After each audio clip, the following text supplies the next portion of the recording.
तर शेतकरी मित्रांनो, आता लवकरच शेतकरी कर्जमाफीची जी प्रोसेस आहे तर त्या प्रोसेसला सुरुवात होणार आहे. कारण बँका आता सगळा डाटा या गव्हर्नमेंटला देत आहे आणि लवकरच एक वेगळं पोर्टल निर्गमित करून त्या पोर्टलवर तुम्हाला फॉर्म भरावा लागेल.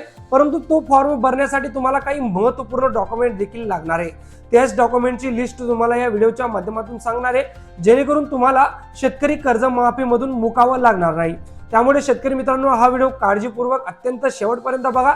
जरी चॅनलवर नवीन असाल तर चॅनल देखील सबस्क्राईब करून घ्या.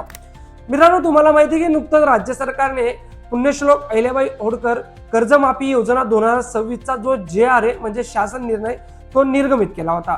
या शासन निर्णयामध्ये राज्य सरकारने सगळ्या महत्त्वाच्या ज्या बाबी आहेत तर त्या महत्त्वाच्या बाबी सांगितल्या आहेत. कशा पद्धतीने कर्जमाफीची प्रोसेस ही राबवली जाणार आहे, निकष, पात्रता, क्रायटेरिया काय असणार आहे आणि कोणाला कर्जमाफी अंतर्गत पात्रता धरलं जाणार आहे याची सविस्तर माहिती राज्य सरकारने त्या JR मध्ये दिलेली होती.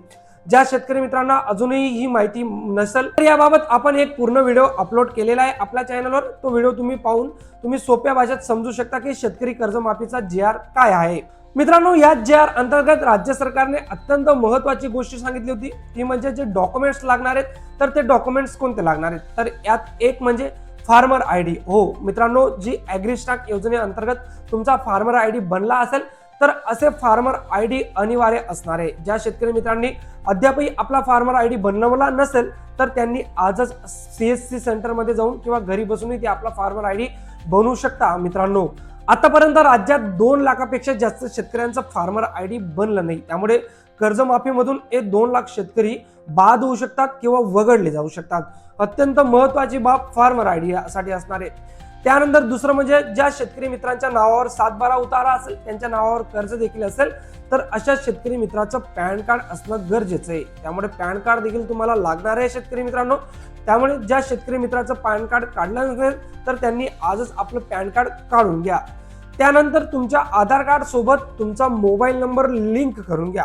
बऱ्याच शेतकरी मित्रांचा आधार कार्ड सोबत वेगळा मोबाईल नंबर लिंक आहे आणि ते वेगळा मोबाईल नंबर वापरतायत. तर अशा शेतकरी मित्रांना OTP व्हेरिफिकेशन किंवा KYC साठी प्रॉब्लेम येऊ शकतो. त्यामुळे तुम्ही तुमचा आधार कार्ड सोबत जो मोबाईल नंबर आहे तर तो लिंक करून घ्या. नसेल लिंक तर नवीन तुमचा मोबाईल नंबर जो असेल तर तो लिंक करून घ्या आणि जुना असेल पण तो चालू असायला पाहिजे.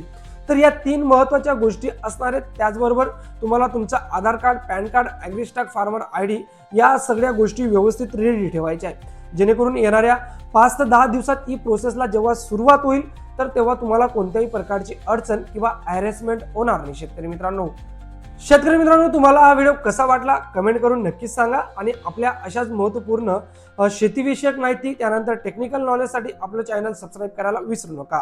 भेटूया पुन्हा अशाच एका नवीन व्हिडिओमध्ये. तोवर जय हिंद, जय महाराष्ट्र शेतकरी मित्रांनो.